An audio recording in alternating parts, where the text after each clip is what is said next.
यह बहिनी आज के ज्ञान अच्छा पते क्या हुक ना मिलत है। जौन मिलत है ना और नहीं का ठोक पीट के सही करे परत है।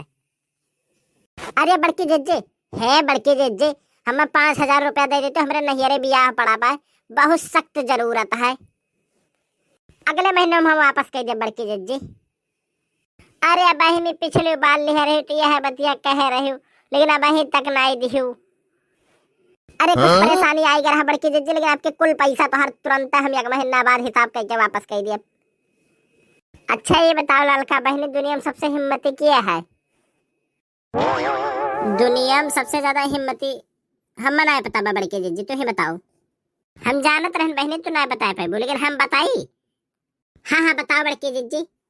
अरे जे एक दाई तो उससे पैसा लिए हुए और वापस ना किए हुए और दोबारा फिर मांगे चला आए हुए, उससे बड़ा हिम्मती क्यों नहीं है?